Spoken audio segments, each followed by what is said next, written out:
പറ്റിയ ഏരിയ ആണ്.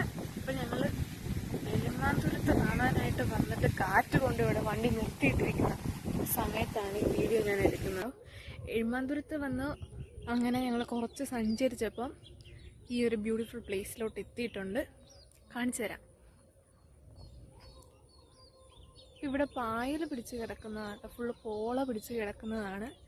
ഇവിടെയാണ് സാധാരണ ആമ്പൽ പൂക്കുന്നത്. എഴുമാന്തുരത്ത് നിന്ന് നമ്മൾ ഗൂഗിളിൽ അടിച്ചു കൊടുക്കുമ്പോൾ കാണുന്ന ഒരു ആമ്പൽപ്പൂവിൻ്റെയൊക്കെ ആ ഒരു സീനറി ഈ ഒരു ഏരിയ എന്നാട്ടോ.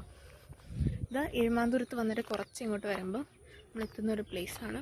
ഞാൻ നിങ്ങളിവിടുത്തെ കൂടുതൽ ഡീറ്റെയിൽസ് കാണിച്ചു തരാം. കുറേ ഏരിയ ഉണ്ടിത്. ആ ഒരു ഏരിയ ഫുള്ളും ആമ്പൽപ്പൂ, താമരപ്പൂ, അങ്ങനെയുള്ള പൂക്കൾ കൊണ്ട് നിറഞ്ഞു നിൽക്കുന്ന ഒരു ഏരിയയാണ് ഗൈസ്.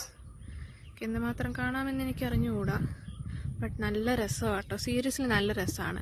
വൈകുന്നേരമൊക്കെ ഇങ്ങോട്ട് ഇറങ്ങുകയാണെങ്കിൽ നമുക്ക് ഈ കാഴ്ചയൊക്കെ കണ്ടാസ്വദിക്കാം. മേഘമൊക്കെ കണ്ട് എന്ത് രസമാണ്. നല്ലൊരു കാറ്റും കാർമേഘമൊക്കെ കയറി വന്നായിരുന്നു. ഇതെല്ലാം ഒരു കാറ്റത്തങ്ങ് പോയി. നേരം മേഘം തെളിഞ്ഞു നിൽക്കുന്നൊരു ആകാശമാണിത്. ഓക്കെ, ഞാൻ ഇനി ബാക്കി ഏരിയയൊക്കെ കാണിച്ചു തരാം കേട്ടോ.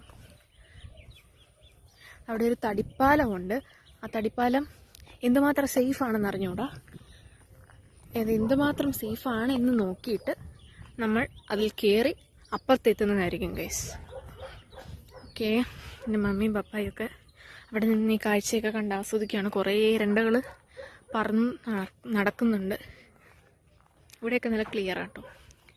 മേഘമൊക്കെ വെള്ളത്തിൽ തെളിഞ്ഞ് കാണുന്നുണ്ട്.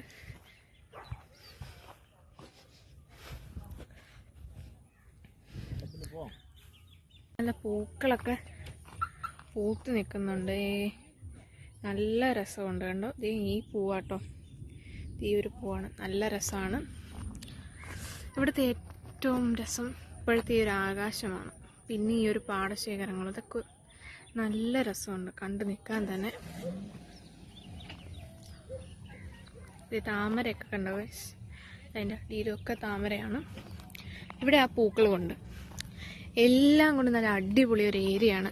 അത് കുറേ നീളത്തിൽ പരന്നു കിടക്കുന്നൊരു സ്ഥലമാണ്. താമരമുട്ട് ഇല. ഇപ്പോൾ നിലവിൽ ഈ ഏരിയ താമരയില്ല. നെക്സ്റ്റ് പാർട്ട് 2-ൽ നമുക്കതും കൂടെ കാണാം. സോ നെക്സ്റ്റ് ഡേ എൻ്റെ പാർട്ട് 2 ഉണ്ടാവുന്നതാണ്. Stay tuned.